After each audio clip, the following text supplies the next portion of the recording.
I'm Jim Frailie, and for tonight's interview, we have with us is Carmello Benassi. Carmello, welcome to the show. Thank you. I appreciate very much y'all coming by here, and consider it a real honor to be interviewed like this. Okay. If you people who's watching this show, if you hear any voices in the background, where we are at Putt's Restaurant. Carmello, can you tell us something about the restaurant here? Oh, this restaurant is one of the oldest established in Frankfurt. My dad started the first restaurant in 1944, where Horn Drug is now located. He stayed there till approximately 1947. Mr. Sam Horn, who was my father's son-in-law, his sister's son-in-law wanted the building to start his own drugstore. We then moved right down the street here where Chester Snelling was located from 47 till 51 November when my dad passed on. And in January 13th, 1952, we moved into this location. Just last month, we celebrated our 30th anniversary in this one location. I don't have to tell you, the restaurant is a very marginal game, and to have lasted 30 years in restaurant business in a small town like Frankfurt, it's, to us, quite a milestone.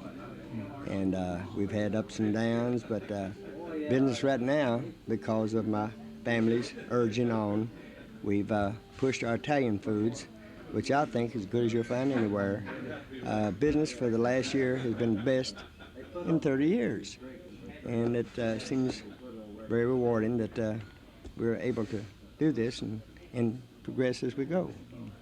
Well, I got to ask you about this because I've never been here on Friday nights, but I have noticed the ads in the paper to where you have violin playing. What got you into this? My daughter went to several parties. She worked with this individual with tourism. His name is Kalman Pep. He is a native of Hungary. He walked out of Hungary in the revolution of 1956 against communism. He was tired of communistic rule, and he came to this country eventually. He's a photographer by trade, and my daughter had been to several parties where he participated, and he just loved to entertain people.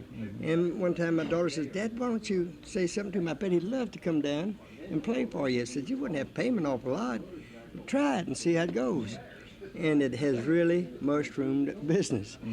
He's not all that great a violinist, but he's such a superhuman being, and he just gives out personality, and people love him, and so many people know him. He's got this accent, and he'll play anything for the little kiddos. He'll put them up and let them play the violin, and it's really a gimmick, but it's a good gimmick, and it creates a fine atmosphere with good food at good prices.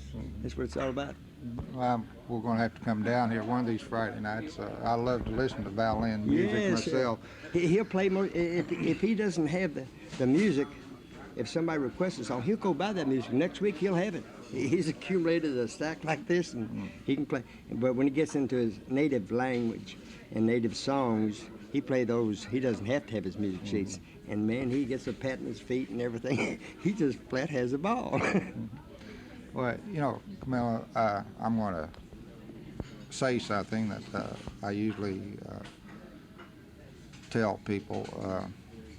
You know, this is the first time that I've ever met you.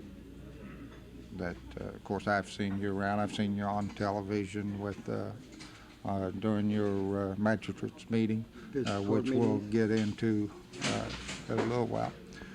But some of the things that you do, this I hear from other people. I want to ask you about something, but I admire you so much for the things that you do, and you can correct me if I'm wrong on this, but I understand a lot of times that, I don't want to call them street people or anything, but, you know, people out on the street that's down on their luck and everything, that you actually bring them in here and you feed them and you carry them, so to speak. Is this true or false? I have never turned down anybody that comes in and asks for a meal or what have you. I really believe in the philosophy of life. You treat others like you want to be treated. I've been down and out, and I've had people befriend me and treat me nice, and all I'm doing is conveying back for the good things that people have done to me. And I firmly believe deep in my heart that you're nice to people, it'll come back to you tenfold. And I try to treat everybody nice. Everybody, it gets down every now and then, and it can happen to anybody, anytime. And there's nothing gives you a warmer feeling than to be able to help somebody.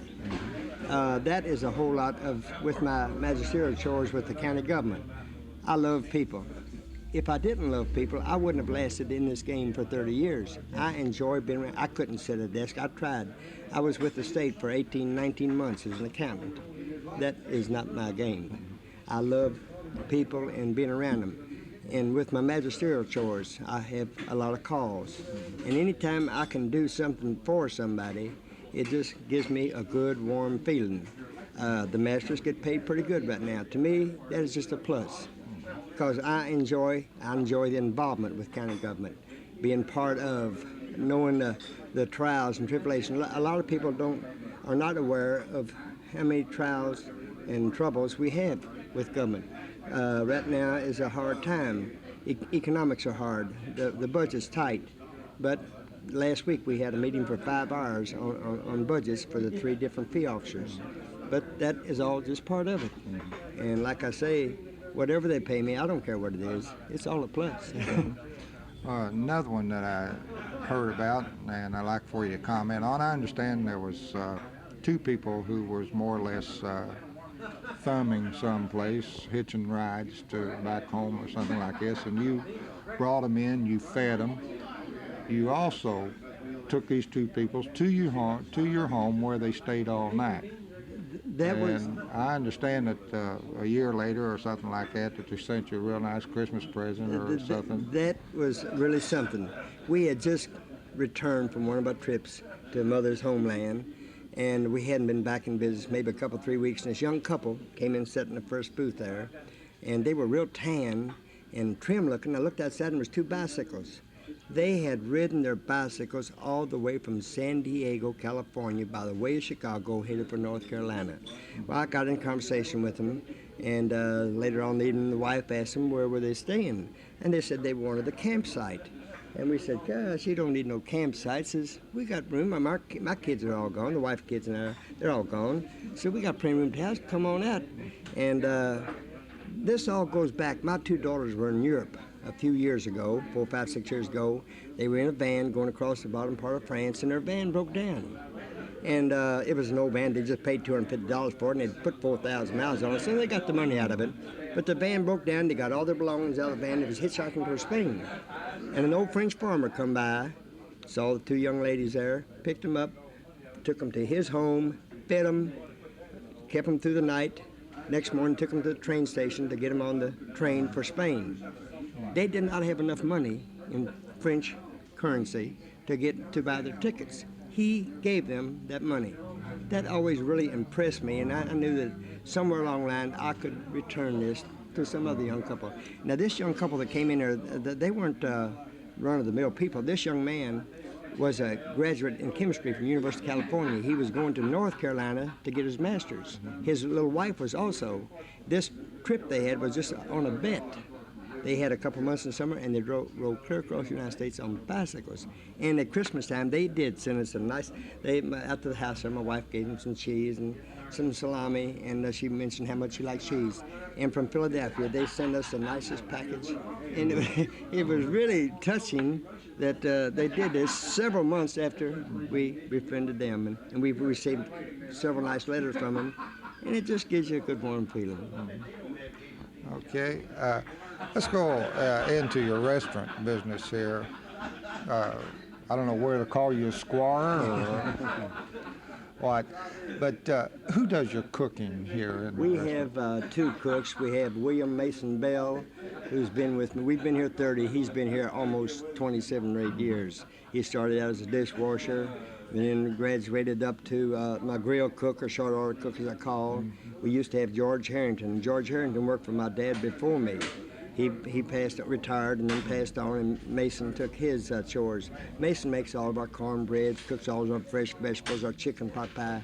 The good is that we feel real unique in this restaurant in that we have fresh vegetables. A lot of your fast food places, they don't have fried apples and cabbage and green beans and things like that. We do. We take pride in that. It's a good home-cooked meal, and we try to keep our prices moderate. I'd much rather please a whole lot of people than just a few and try to gouge a few. He makes homemade desserts. We have banana pudding, all kinds of cobblers. My mother chides in some there. She makes homemade rice pudding. She makes a hot fudge cake, and I'll tell you, you serve that sucker up, your mouth will water just serving it. And then I have, we call him Charlie Cigar, Charles Mattingly. He is my short order cook. He's the one that helps me prepare all my fancy Italian dishes. We were scared for years and years to try to mass produce Italian dishes on a volume, but on our trips abroad, it was educational, and we learned. We got in with this one restaurant over there, and they took us back in the kitchen and showed us how they do this. And after a while, we started adding a few items to the menu. Mother used to make a ravioli occasionally or lasagna occasionally, but never no consistency. Nobody knew when we had it. Just by chance, if we walked in that night, we had it. But then now we've learned over trial and error method, and now we've got, I think, as good Italian cuisine as you'll find in this part of the country. We have spaghetti cooked 6 different ways. We have scallopini, chicken or veal. We have other kinds of pasta, lasagna. It's, to me, I've tried some other Italian foods. Ours stack right up with any of them. Some of your nicest homes. Over in Louisville, you have Mama Casante's, I think. It's supposed to be a real famous place. But man, they sake over there. We don't sake here. A couple can go in and have a good meal, maybe with a small liter of wine for $10. And when you can go out and have a full meal with wine for $10, you're on the plus side. Well, I know my wife and I was in here, I believe it was either last week or a couple weeks ago, and I know I took her to the doctor, and we came out of the doctor, and we were going someplace to eat. And I said, well, where do you want to go to eat? And she says, I don't know. I'm getting tired of everything. Just the same old food. Well, we drove around the corner here, and I just remembered your advertisement and everything. And I said, you want something different? This will be something different. And I try to run all my ads just a little bit different. A lot of people, when they run ads, they try to say a whole lot in a given space. I try to say as little as I can so the message will be conveyed to the people. And that's the way I do all my advertising. A lot of times, all the schools call you, Franklin County, Frankfort High, what have you. And I usually go along with their little ads to help the programs. And a lot of times, I won't put nothing but Puts Restaurant Italian foods, just as little as I can to maybe attract the eye. I was told years ago in school that advertising, anything that attracts the eye, then you're a success with your advertising. And that's why I try to pattern all my advertising, just as simple and reduced as I can. Okay. Let's talk about some of your trips you make. I believe that before the show started, you told me that you've been over to Italy about 5 or 6 different times. What gets you started on these trips? This is a most unusual thing. My mother and my brother were born in Italy. My dad was born here in the States. He went to Italy. His mother took him back in 1911, and he met Mom after WW1. My daddy was an American citizen, born right here in Frankfort, Kentucky, and served with the Italian Army. After the war, WW1, he married Mom. My brother came along. Dad come back to Ms. Musey, who was his sister. I wrote Dad, wanting him to come back and work in Musey's restaurant, which was famous here in Frankfort for about 70 years. And he came to work for and with Ms. Musey and her husband in their restaurant. Mom followed shortly after. Myself and my 2 sisters came along then. So Mother naturally, this is her home. A lot of people ask her, do you like going to Italy? Sure, she likes going to Italy because that's where she was raised. But still, this is her home. This is where her family is. And but she still enjoys her trips. And back in '71, we took our very first one. She wanted to go. And she told me she'd buy my ticket and give me a few bucks to spend if I'd go with her, because she's an elderly woman now, and to go intercontinental on an airplane, it's a chore and go through these airports. So I said, okay, we'll close the restaurant down for 2 weeks. Mom said, for 2 weeks, I won't pack my bag. I said, what do you mean? She said, we stay for a month or we don't go at all. And believe me, she is right. When you go that far, going abroad, if you don't stay a month to really enjoy, you're missing the boat. So we had it was a grand time. We had 2 stops in continental Europe with our package flight plan. I was wounded in Germany in WW2 that I was barely made the tail end of it. I was infantry.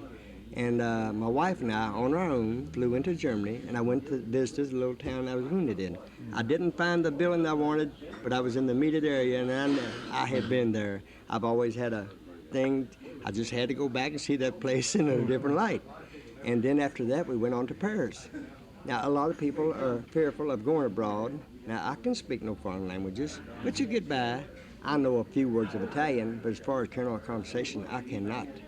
But I welcome the challenge of going into a foreign country, accepting their customs and what have you, and getting by. And we've had some beautiful trips. On one of our trips, we drove clear to Spain, my wife and I and Ms. Ann Stavansky. Another trip, we drove into Switzerland, St. Moritz, Switzerland. One year, we stopped on the Riviera. We just picked out a town. We just drove along the town, so we found a nice little town.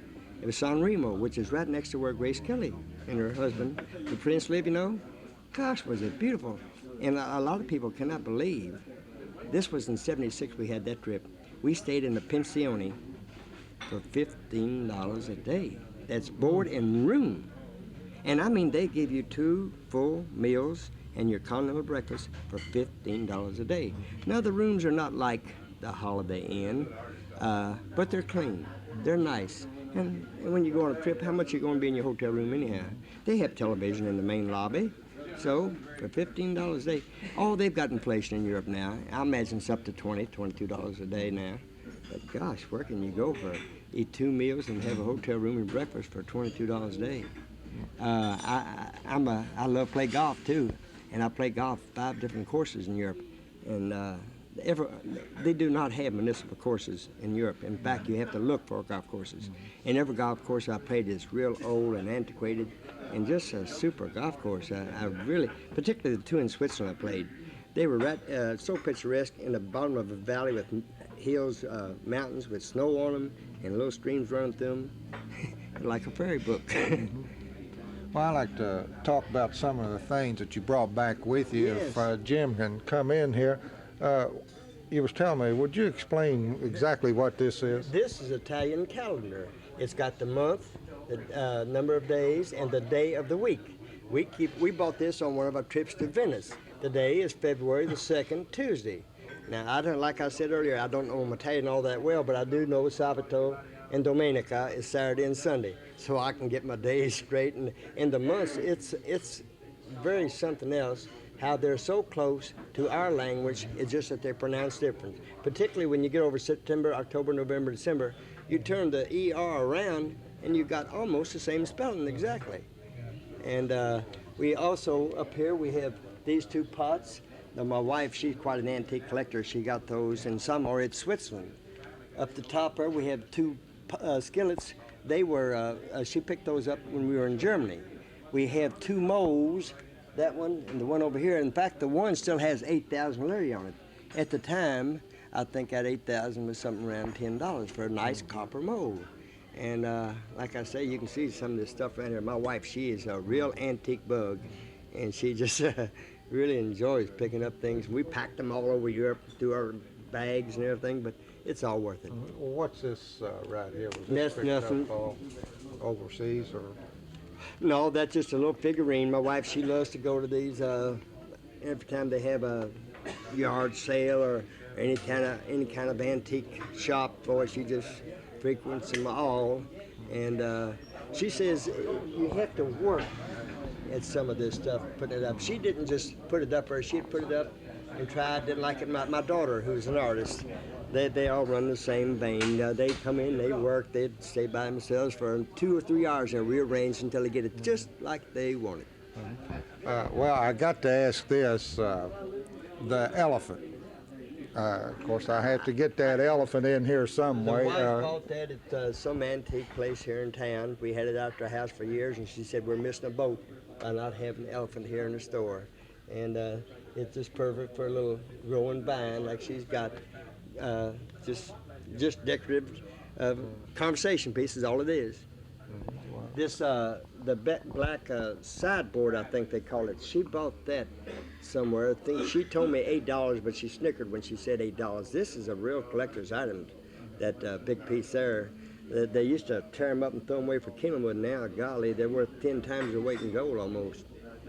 We have an antique clock there that come from my father-in-law's home and my mother-in-law at Benson Valley.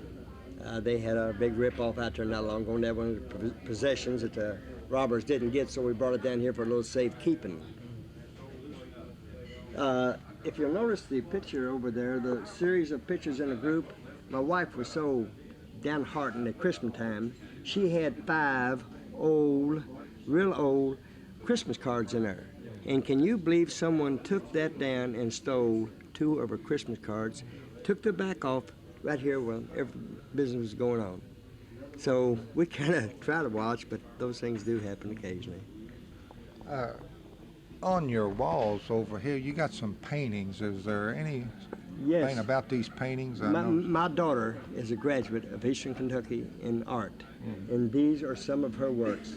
There's a story behind all of them. This one here is a small Italian child and the old grandma who walked with, in Europe, in Italy, you saw all these kids walk around. They were just immaculate, and 9 out of 10, the old grandma was walking around with them, and I took a picture of one.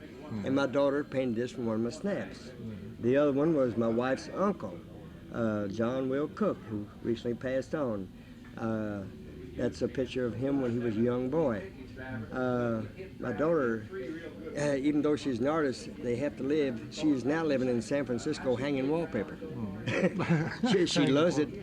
Artists, like I said, they're a different breed of people. And she has met some quite notables out there. In fact, she has a nice, just moderate apartment out there. And she recently had a little party. And a couple of the guests there were famous authors. One of them is this Gregory Corso, who's written quite a few things. I can't remember the gentleman. He was wounded in Korea or Vietnam. He's crippled completely, you know. And he wrote the book Born on the 4th of July. It's had national recognition. And here she's had those people in her home. And to an artist with artists, that's her living. Okay, let's go on. Let's talk about your county government, your squire, magistrate, Yes. County magistrate. What is your success on getting elected all the time? What I'm talking about is more or less when your name comes up on the ballot or anything, you see nobody running against you. What do you, to me, this is an honor to yourself that you're doing a good job or you're doing something right. You're doing something right. To me, there's no explanation for that. I always vow fairly early. I have ran in 4 campaigns now. I've been successful 3 of them. The one county judge race, I don't like to talk about that. It was my only defeat. But Judge Bobby Harrod, he beat my brains out pretty good there. But as far as running magistrate in my district, where I am familiar, I'm just so overwhelmingly pleased. My very first trip was against incumbent Bill Lewis, who had been there 2 terms. And everybody told me, said I didn't have a chance. But I got out and worked like a horse. I mean, I knocked every door. I got all the precinct lists. I went through them, marked all the names I knew, wrote telephone numbers down. I got my wife go through them. She was at the time was employed at Shinley Distillery with personnel. She knew a lot of people, and she'd put her J by hers. My brother, who's very well known, Gino, everybody knows Gino, he went through and he'd put a G by his, and I got all those telephone numbers. And over a period of about 2 months, I called every one of those people. And if I didn't know him, I said, you know, I'm Gino's brother. I'm running for magistrate out there, and I want a chance to do you some good. And I won by 69 votes in that first election. And the next time I had a very formidable opponent, Mr. Donnie Allison, who runs Allison Rock Rangers out there. And that little sucker, he ran at me hard. But I ran equally as hard as him, and I was quite successful there. And this last trip, when I went unopposed, who can tell you why? I know several thought about it, but I have tried. I'm very conscientious about my magisterial post. I give it my utmost. Every year in January, I run an ad in the paper to let the people know that I haven't forgotten. I don't just run ads at campaign time. I run it the year I have been in office for 8 years, and 8 Januaries I've ran an ad in the paper to let people know. And I put down my home phone, my business phone. That is one thing. Quite a few of the magistrates, they are not quite as attainable as I am. They know where I am most of the time. I'm here at the restaurant, I'm home, or maybe playing golf, but I'll be back shortly. And they can call and leave a number, and I always call back anyone. Sometimes they call you with questions and problems that it's a no-win situation. You can't do any good for them, but you've got to give anybody consideration of going to them, looking at their problem, and trying. And I've tried with everybody that's ever called me on any kind of problem. Not too long ago, I had a lady call me. It was nothing else but a neighborhood squabble. I knew I couldn't win, but I called City Hall, found out the answers, and I answered back to her, and she was pleased that I tried. That's about the size of it. I don't know if you want to answer this next question, which I thought, picking up what you said there, where you really got out and you worked, you knocked on doors, you used telephone. Some of the magistrates that ran the last time, the incumbents I'm talking about, got defeated. Yes. And I always felt that, not knowing all of them or anything, but I kind of kept up with the races and everything. But I kind of felt that they just sat back and relaxed a little bit. Is this true? No, I don't think so. I mean, you can't, nobody can tell us what's in people's minds when they go to the polls. Some people come on better than others. There was one man that got beat, Don Mars. Gosh, I have never understood this. Now, the man that beat him, I've been told, is a super nice man, J.W. Luttrell. We've had 2 or 3 meetings together, and he seems like a very nice man. But this Don Mars, he did more things for the people in Bone Knob than I have ever. None of us together can do as much as that man. He had so many connections in state government as well as county government, and he got things done. And how he got beat so bad, it's just been a mystery to me. The other two, I loved them both. I worked with them 4 years. We had a beautiful relationship. But now they're gone, and I vowed to work as hard with the new members. I told each one of them, I'm the senior member now on the court. And I told them, I said, don't never hesitate if you got any kind of question. I've always said, no question is dumb if you don't know the answer. And if you want to call me on anything, anytime, call me. Because I believe the more we work together, the better county government we can give the people. Mm-hmm.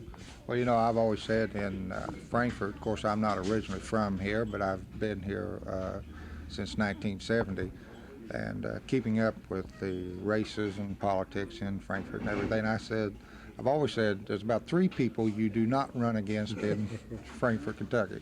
You mentioned one of them was Judge Herod. That's right. You don't run against him. Name Herod in Frankfort is magic. I'll give Bobby all the credit in the world. I ran hard against him, but I'll give him credit. Since he's been county judge, our government has smoothed out. It's going so smooth that people think you're not doing nothing. But I remember when Harry Truman was president, they gave Harry Truman hell because he said he didn't do nothing. But he kept everything at a level key, and that's good. As long as there's no flack, the press is not on you, you must be doing a good job. Yeah. And the other two is you yourself, Benassi, and Bradley. I said, those 3 people, you run against anybody but those 3 people. Fred Bradley, to me, is just a super individual. I'm hyper. I go and do all the time, but I think I stand in the background of Fred Bradley. That guy's got so many things going, it's just flat unreal. He's in horses, he's in politics, he's an attorney. He's a brigadier general in the reserve. And not too long ago, they had an important piece of machinery that had to be flown to England. He was selected to fly it. Yeah, he's quite an individual. On another... Just a second, Carol. I think that maybe Carol, we bring us some coffee, please. might be getting some... Bring us some coffee. Let me also go into a little bit about your... well, I won't say your private life because you've read a lot about it in the papers and everything, but I want to go into your golf. You are, from my understanding, you're an excellent golfer. What is your handicap? Oh, I think my handicap got to 3 last year. The restaurant is hard and demanding, but I am fortunate that I have the time to devote to my golf, which I think if anybody devoted the time, had desires, it could make a golfer. That's something a man gets 55 years old, he can still go out and perform decently. And if you pay the price and go out and work hard at it, you can take some of these 6'2" guys and cut them right down to size. I don't hit a ball far. My son, who's just a little bigger than I am, he can flat kill that thing. He's quite an apple of my eye too, as well as my daughters. I'm so proud of them. But my son, he won the state high school back in '74. Turn around just a minute. Y'all were talking about some of my employees. This little lady here has been with me 18, 19 years now. She's just my right arm. This is Miss Carol Perry. Everybody comes in the store knows Miss Carol Perry. Don't they? I can leave out of this store anytime with Carol here. I know things be taken care of. She will take care of me. She's got my interests at heart. I give her keys to my safe. Not all my employees have I done that in the past, but her. When Carol goes taken from me, I'll jump off the damn bridge. That's how I feel about Well, I Carol guess he Perry. won't be jumping off no bridges. Getting back My golf, yes. to your golf, Like I said, I'm very fortunate that I have the time. I work 3 meals a day here. I work Saturdays and a lot of times on Sundays, but still, most every afternoon I'm off. If I go home, I might have some chores to do, but if not, I head for the golf course. Believe me, you can't get in too much trouble on a golf course. And it's good, clean recreation, and I love the competitiveness. And you meet the nicest people on golf courses. I love my bowling almost equally as well, but golf is just something else. I've been fortunate enough. I've been to the Masters 4 different times, and to me that's just a little slice of heaven going to the Masters, because I've been right now on Palmer's face so many times that sucker knows me by looking at me.